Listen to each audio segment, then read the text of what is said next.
Hola, Dios te bendiga. Confío que la fortaleza del Señor está contigo en este momento y siempre. Permíteme compartir este pasaje contigo. Dice en San Mateo capítulo 26, los versículos del 36 al 46. Entonces llegó Jesús con ellos a un lugar que se llama Getsemaní y dijo a sus discípulos: Sentaos aquí, entre tanto que voy allí y oro. Y tomando a Pedro y a los dos hijos de Zebedeo, comenzó a entristecerse y angustiarse en gran manera. Entonces Jesús le dijo: Mi alma está muy triste hasta la muerte. Quedaos aquí y velad conmigo. Yendo un poco adelante, se postró sobre su rostro, orando y diciendo: Padre mío, si es posible, pasa de mí esta copa, pero que no se haga como yo quiero, sino como tú. Vino luego a sus discípulos y los halló durmiendo, y dijo a Pedro: ¿Así que no habéis podido velar conmigo una hora? Velad y orad, para que no entréis en tentación. El espíritu a la verdad está dispuesto, pero la carne es débil. Otra vez fue y oró por segunda vez, diciendo: Padre mío, si no puede pasar de mí esta copa sin que yo la beba, hágase tu voluntad. Vino otra vez y los halló durmiendo, porque los ojos de ellos estaban cargados de sueño. Y dejándolos, se fue de nuevo y oró por tercera vez, diciendo las mismas palabras. Entonces vino a sus discípulos y les dijo: Dormid ya y descansad. He aquí ha llegado la hora, y el Hijo del Hombre es entregado en manos de pecadores. Levantaos, vamos, ved, se acerca el que me entrega. Mira, acabamos de pasar la Semana Santa, y este es un pasaje de los principales pasajes que leemos en la Semana Santa. Pero yo meditando en él en esta semana, por eso quiero compartirte unos puntos que son importantes que tengamos presente. Y es que Jesús llegó ahí a Getsemaní a orar.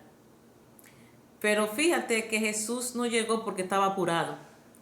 Él no tenía un apuro de un problema, de una situación dolorosa, y vino apurado a orarle. Jesús llegó ahí porque era su costumbre orar. Jesús siempre oraba. Jesús conocía la importancia de la oración. Una de las primeras cosas que le enseñó a sus discípulos fue cómo orar. Es decir, que Él no llegó ahí porque tenía un problema. La palabra nos dice en los evangelios desde el principio que Jesús se apartaba para orar, que llegó a tal sitio y se apartó para orar. Siempre se apartaba para orar. No porque tuviera un apuro ni una condición especial, sino porque Él conocía la necesidad que tenemos nosotros de la oración y lo poderoso que es la oración. La oración tiene poder y Él lo conocía. Además, era el momento de Él estar en comunión con su Padre Celestial, como es el momento tuyo y mío de estar a solas con nuestro Padre Celestial. Así que ese es el primer punto que tenemos que entender. No busques a Dios porque tú estés apurado. Mucha gente lo hace, pero que no sea así, sino que tú siempre saques tiempo para orar. ¿Entiendes? No solamente en los momentos de apuro, sino como Jesús, que siempre sacaba tiempo para la oración. Pero lo otro que vimos en este pasaje es que fíjate que dice que Él cogió a Pedro, eran 12 discípulos, pero Él cogió a Pedro y a los dos hijos de Zebedeo y se fue con ellos aparte y los invitó a orar. ¿Qué nos enseña eso? Que hay momentos en que nosotros necesitamos compañeros de oración. Yo sé que es muy bueno, para uno siempre es bueno. A mí especialmente me gusta orar siempre a solas, porque estoy en intimidad. Ahí puedo hablar con mi Padre con claridad. No tengo miedo de que Él malinterprete mi oración. Pero fíjate que el Señor nos dio ejemplo aquí de que hay momentos en que necesitamos unos compañeros de oración. Necesitamos gente que nos ayude a orar. Así que no te sientas mal cuando tú sientes que debes llamar a 2 hermanas o 2 hermanos para que te ayuden a orar y decirle, mira, yo quiero que tú me acompañes en esta oración, tengo una situación de oración ahora por tal situación y necesito que tú seas mi compañero o mi compañera de oración. Hay momentos en que necesitamos compañeros y Jesús lo demostró aquí en este pasaje. Llamó a esos 3 y se separó de los demás y les dijo, acompáñenme a orar. Así que se nos permite a nosotros también buscar compañeros de oración en algunos momentos. Pero también, fíjate que el pasaje dice, el otro punto que vi aquí fue, que dice que luego él comenzó a entristecerse y a angustiarse. Cuando se fue a orar, dice que comenzó a entristecerse y a angustiarse. Es decir, que él estaba transparente delante de su Señor. Él mostró delante del Señor su debilidad. Él se mostró tal y como él era. Acuérdate que él era el Hijo de Dios, pero él estaba ahí en condición también de hombre, ¿me entiendes? Él sabía por lo que iba a pasar, por los latigazos que iba a pasar, por el dolor que iba a pasar. Y comenzó a entristecerse. A lo claro, se desplomó, como quien dice, delante de su Dios. Y dice que comenzó a entristecerse y a angustiarse y se mostró tal y como él se sentía. ¿Me entiendes? Y eso nos demuestra a nosotros que muchas veces no tenemos que tener vergüenza de presentar nuestra debilidad delante del Señor. Es decir, no es malo que yo me presente delante del Señor tal y como soy. No es malo que yo comience a llorar y que cuando a veces lloro y me como el piso y con los mocos y el piso llorando y llorando con lágrimas y hasta a veces con gritos, pujando. ¿Por qué? Porque la situación quizá que me está pasando es fuerte, o sé lo que está sucediendo, pero no tengo que tener miedo. Yo puedo ser delante de mi Dios tal y como soy. Puedo venir delante de Él de forma transparente, mostrándole mi debilidad, mostrándole mi condición, porque Dios nos conoce y nos consuela y se conduele de nosotros, de nuestra situación, de nuestras necesidades.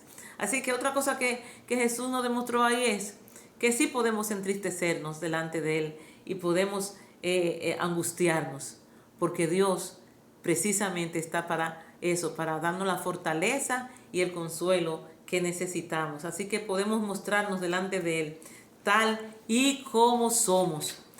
Pero otra cosa que el Señor nos muestra aquí es que fue donde sus discípulos para ver si lo estaban acompañando en la oración, y lo que hizo fue que los encontró durmiendo.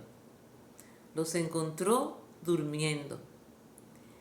Y es que una de las cosas que el enemigo utiliza en nuestras vidas a la hora de la oración es precisamente el sueño. Hay miles de personas que dicen, yo quisiera orar, pero es que yo no sé, desde que comienzo, tengo unos minuticos orando, me da un sueño, me comienza un sueño. ¿Por qué? Porque el enemigo quiere que tú no ores, que tú no veles. Fíjate que el Señor Jesús lo que le dijo fue, y ustedes no han podido velar 1 hora conmigo. 1 hora. Inclusive, fíjate que cuando dijo eso, dijo como una cosa tan pequeña como 1 horita. 1 horita ustedes no han podido estar conmigo. Es decir que para Dios 1 hora no es mucho tiempo. Es decir, porque a veces mucha gente dice, no, yo duro 1 hora orando. Para el Señor, Él lo que quiere, ojalá fuera 1 hora. ¿Entiendes? Porque hay gente que duran 15 minutos y ya creen que han orado mucho. Y el mejor tiempo que podemos pasar es ese tiempo que estamos con el Señor. Entonces, pero fíjate que vino el sueño. Y eso que te estoy llamando la atención. El sueño es una de las cosas que más amenaza a la hora de la oración. Pero tenemos que resistirlo. Porque mira cómo el Señor le dijo, velad y orad para que no entréis en tentación.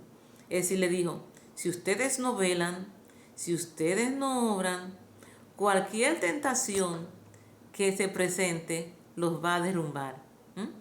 Es decir, Él quiere que oremos. Nos alertó sobre la oración, pero nos dijo la verdad. Velen y oren, porque si no, serán vencidos. Es decir, yo soy la que tengo que ocuparme, pedirle al Señor que me dé ese espíritu de oración, porque ya sé que si no lo hago, esa palabra profética que Jesús dijo, que si no íbamos a entrar en tentación, podría tomarme. Estoy a expensa de la tentación. Si no estoy fortalecida, velando y orando, estoy a expensa de la tentación. Entonces, nuestro Jesús, en este mensaje, también en este tiempo de oración que tuvo aquí en Getsemaní, nos dio ejemplo de que la oración no solamente es importante, sino que tenemos que tratar de vencer las artimañas del enemigo cuando nos pone ese sueño que no nos deja. Porque sus discípulos no pudieron acompañarlo, sus propios discípulos, y nosotros nos vemos reflejados en ellos, como hombres que son y como débiles que son. Ellos no pudieron acompañarlo, no pudieron velar. Y el Señor se lo tomó en cuenta. Les dijo, el espíritu está dispuesto, yo sé que ustedes quieren, pero la carne es muy débil, así que no dejen que la carne les engañe. Así que lo que quiero decirte es que mantengas siempre un espíritu de oración, y cuando sientas que estás débil, pídele al Espíritu Santo que te ayude, porque Él está ahí para eso. Pero otra cosa que es importante que veamos en este pasaje es que fíjate que el dolor y la tristeza que Jesús tenía no fue motivo para Él cambiar su oración. Lo único que Él dijo fue: Padre, que se haga tu voluntad. Todo el tiempo. Dice este pasaje que 3 veces oró de la misma forma: Padre, si es posible, pasa de mí esta copa, pero que nunca se haga mi voluntad sino la tuya. El dolor, el saber lo que le esperaba, la tristeza que le embargaba, no hizo que él cambiara su oración. Nosotros no podemos permitir que los momentos de prueba o quizás alguna revelación que Dios nos ha dado de un momento que nos viene duro, nos haga cambiar nuestra oración de preferir la voluntad de Dios. Tenemos siempre que preferir que se haga la voluntad de Dios. La voluntad de Dios es la buena, es la perfecta, es la que nos conviene y es la que necesitamos. Entonces, siempre Él pidió que se hiciera la voluntad de Dios. Nosotros tenemos que morir a nuestra carne, morir a nuestro yo y preferir siempre y darle prioridad a la voluntad de Dios. De que es verdad que muchas veces esa voluntad nos hace padecer, nos pone en momentos difíciles, nos trae mucho dolor, esa voluntad, es cierto, pero somos participantes de los padecimientos de Cristo, dice la palabra, que cuando venimos a Él tenemos que ser participantes de sus padecimientos. Así que no es cierto que ningún dolor por el que yo pase va a ser más grande que el dolor por el que Jesús pasó.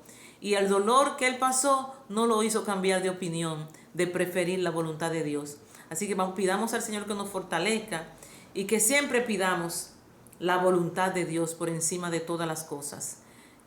Aunque no sea cómoda, aunque no nos guste estar muy cómodos en esa voluntad porque nos parece muy difícil, muy dura, pero sabemos que es lo bueno, porque todo lo que Dios hace es bueno, es perfecto, y Él sabe lo que mejor nos conviene.